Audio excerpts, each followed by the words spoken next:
everyone and welcome back to Dual Wisdom. This is going to be the last part in the series of how to solve the Rubik's Cube using the Fridrich Method. This is going to be about PLL, that is permutation of the last layer. So, let's get started. Okay, so in this cube that I have in my hand, we see that the last layer is something that we have to form. Now, for the last layer to be formed, we have to do at least two algorithms because this is the Look method, and one algorithm is going to be for the corners and the other is going to be for the edge pieces. According to the PLL, according to the tool Look PLL, we have got three algorithms for solving the cube, and the three algorithms are like so, with the cases given above on the screen. Now you might look that these are the three cases and you have to do the algorithms accordingly, but I believe that this video that I'm making, this is for the easiest steps to solve the Rubik's Cube, of course with while using the Fridrich method. As much as I respect the PLL, I think that there's no need for us to undergo all these three algorithms. The only algorithm that we actually do need to follow is the last one, because I think that case might actually come up sometimes. But apart from that, I think that the first two algorithms are not really that necessary. For example, let me give you a fourth algorithm that can be used at all the cases. I think you should at least give a look at that. Okay, that algorithm is for the case when you have at least one of the four sides of the top layer which are in the correct position and oriented the right way. Now whenever you're solving the cube and whenever you are at this position, there's a highly good chance for you to have this kind of situation in which you have at least one side's corners in the right position. Now for that, like as you can see, there's this headlights formed at least by one color. It may be over here, it may be forming over here, it may be forming over here. Like in this case we have the red headlights. So you have a really good chance of getting this while you're solving the cube. Whenever you are at this step, no matter which color it is, for doing this algorithm that I'm going to teach you right now, which is not on the screen right now, the thing you have to do is first place it at the back side of the cube from where you're solving it. For example, this is the front, this is my front, and this is the back. So let's get right to it. The algorithm now is on the screen. So this is what we have to do. The algorithm is as follows: R inverted F, R inverted B2, R, F inverted, R inverted, B2, R2. So let's try to do this in action.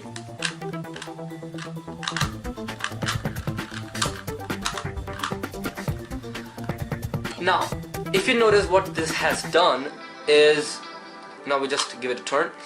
Now if you notice, what this has done is that we first had only one headlight that was like a pair of two colors, and now we have headlights on each and every corner of the cube, and we have one bar like that. So we got one bar and we got headlights on on all the sides, all the four sides. So this is what we wanted. So this means that we have permuted all the corners of the cube. The only thing left for us to do are the edges. Now the algorithm that I just showed you is definitely going to be helpful for you in almost all the cases. The only case in which you might not be able to use this algorithm is the case when you don't even get one headlight on the cube. Now for those kind of cases, you might have to do this algorithm twice, or you can just follow up the last algorithm that I just said might be of some use to you sometime. So those are the two options. Okay. So now that we are done with the corner pieces, now the thing that we have to do is we have to do something about the edge pieces. Now when you are at this step, the chances are you might have the case in which you find one bar. This is a very likely thing to happen. Even if you don't have one bar and you only have headlights on all the sides of the cube, then also you don't need to worry about anything. This is just yet another case. But first let's take a look with the situation when we have one bar at least. So in this kind of situations, or in any situation in the PLL, in the tool PLL that is, you have at least four cases that can occur while you're solving the cube. Now one case is this, in which we find a bar, and this edge piece goes to that side. As you can see, this orange, and it has to come to this side. This blue piece comes here, as this is the blue side, and the red piece goes over here. So this is the kind of situation in which when we hold the cube like this, we find that this is the kind of shape that's being formed, because this piece has to go here, this has to go here, and this has to go here. Okay, so in this situation, when we have to get this piece over here and this here, like forming a triangle kind of thing, in this direction is also important. So in this situation, we have to follow the algorithm that goes as such: R, U inverted, R, U, R, U, R, U inverted, R inverted, U inverted, R2. Okay, so apart from the first algorithm that you see on the screen, this kind of situation in which the arrows goes as such can be solved in yet another form, and that algorithm goes as such. It is L2U BF, L2 BF U, L2. Now of course I'm skipping the inverted signs, because I've already told you in my previous videos that if you have to learn an algorithm, then you should let go of all the inverted signs or the apostrophes, because you know it makes it difficult for you to learn the algorithm, because it feels like breaks and the letters. So yeah, I think you should let your fingers learn the tricks, and the letters might help. So I don't think that the inverted signs are needed that much. So now if you have to use the first algorithm, then you have to hold the cube like this, as such, with the bar at the back side and the triangle being formed as such, for in the situation when the arrows are like this, this and this. But if you have to use the second algorithm that I just proposed, then you have to hold the cube as such when the bar is on the right side of the cube, and you rotate the cube on this side, because it's it have to do with L, B and F. So let's try to do that in action. Well, the second algorithm that I just showed you, and it goes as such: L2 U BF, L2 BF U, L2. So this solves this kind of case. Now let's take a look at the other case. Okay, so this is the other case, which appears to be a bit similar to the previous one. In this kind of case, again, you have a bar and three headlights on the three sides of the cube. Now the difference in this is, unlike the previous case in which the triangle was being formed in this direction, in this case it's not quite so, because this time this piece is not going to go in this face, because this is orange and this is blue. Instead, this piece is going to go in this, on this side, and this piece, this red piece, is going to come to this face. So instead of going like this, this triangle is being formed in this way, if you look at it carefully, because orange and red goes over here, blue comes from here to here, and orange comes from here to here. So this is a bit different. This is like the inverted version of that same thing. So for that, we have an algorithm, and it's right above on the screen right now in front of you, and it goes as such. It is R2 U R U R inverted U inverted R inverted U inverted R inverted U R inverted. Now again, if you just remove all the this inverted signs or the apostrophes, this becomes really easier for you to learn, and it's as simple to say as R2 U R U R U R U R U R. So just take a note of all the repetition of all the RUs and RUs, so it becomes easier for you to learn it. So all you have to do is turn this, and the side is formed. Now in this kind of cases, you always have to make sure that the bar is at the back side of the cube, and things that you have changed, like this triangle is towards you, like it's pointing towards you. So just take a note of that as well. Now let's try to solve it using this algorithm, and it is as such.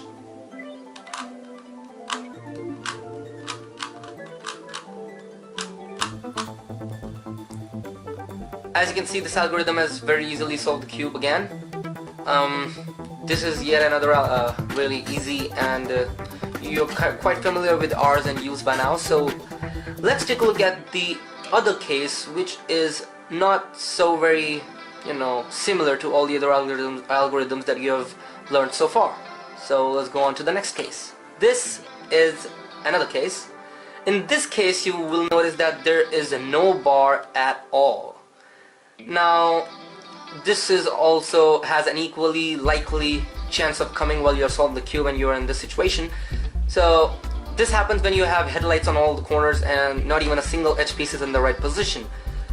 So you might think that what we have to do in this kind of situation, you know, we don't have any bars, so which side to put at the back or whatever. You know, in this kind of situation, you first have to notice that which edge piece goes where, because even in this situation, when you have headlights on all the sides, there can be two cases. This is the first case out of them. Now let's take a look at this. Just look at any one side and any one piece, any one QB edge piece, and let's look at the orange one. For instance, the orange piece we know is opposite to the red, so it definitely has to go over here. The red, on the other hand, is again opposite to orange, so it has to go over here. So this forms like a plus, because this piece has to go over here, this piece has to come over here. This green piece has to go over to the green side, whereas the blue piece has to go over to the blue side, of course. So this forms kind of like a plus.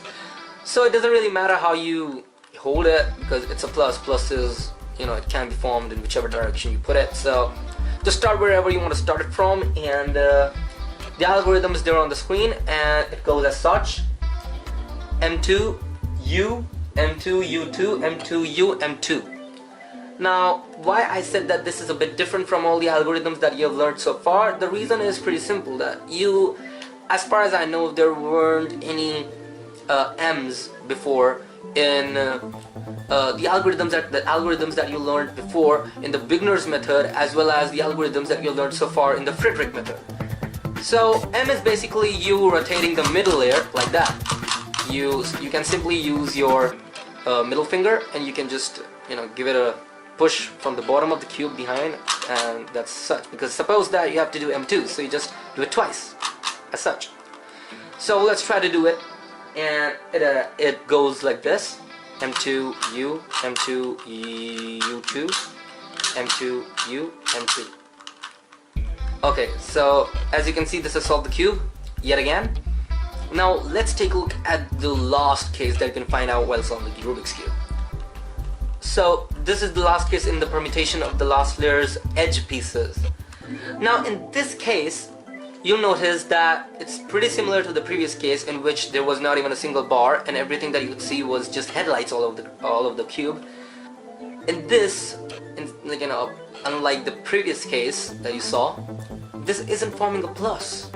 That means this piece actually does not go to that side, and hence it's not forming a plus. Instead, orange side is over here, so this piece, this edge piece, has to go over here, so it's like this, and this green piece has to come over here, so it's you know, vice versa kind of thing. So this piece goes over here, this piece goes over here, this piece goes over here, this piece goes over here, as blue to the blue, red to the red. So yeah, it's something like this.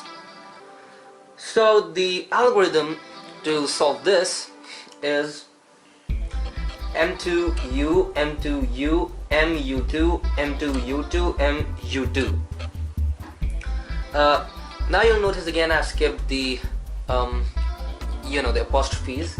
So when this kind of case pops up, you always have to hold the cube in such a situation, in such a way that, you know, the arrows or the direction in which the cube has to go is like that. Like this piece has to go over here and this piece has to go as such. You cannot hold it this way, because then this piece would go to, this blue piece would go to the green side, and this orange piece would go to the red side. And believe me, you don't want that. So hold it in the correct way, with the piece which has to go to the right side in front of you, and then just apply the algorithm. So let's try it. And the algorithm goes like this.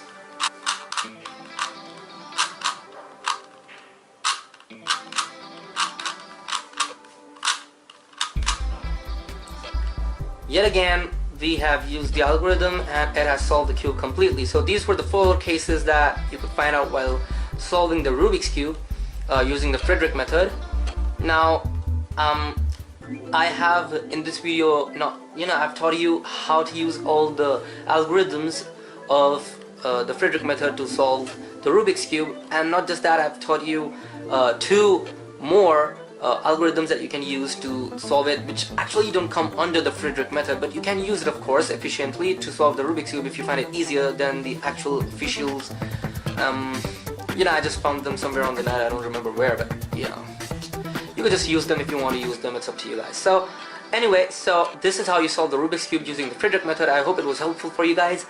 And well, yeah, again, this PLL and OLL that I've told you in the two previous videos, in this video and the previous one, I think that all these two these two processes might have in common are algorithms. Now, you might think that, you know, for some people it might be easier to learn the algorithms. For some people, they might prefer the situation when there is no algorithm and you only have to apply your own brains to solve the cube. So OLL and PLL is all about algorithms. So if you're good at, you know, learning the algorithms, if you are confident about it, I think you shouldn't just waste your time on the two PLLs or OLLs. You could just directly go on to the full PLLs or OLLs. That is not just a bit, it's a lot faster than this if you know how to solve it, that is. So but it's just a game of at least 5 to 6 seconds, and if you don't mind spending that, so you could just you know, get a time faster using the two Look PLLs. And if you're fast enough using the two Look PLLs and OLLs, you can still finish it well within 30 seconds.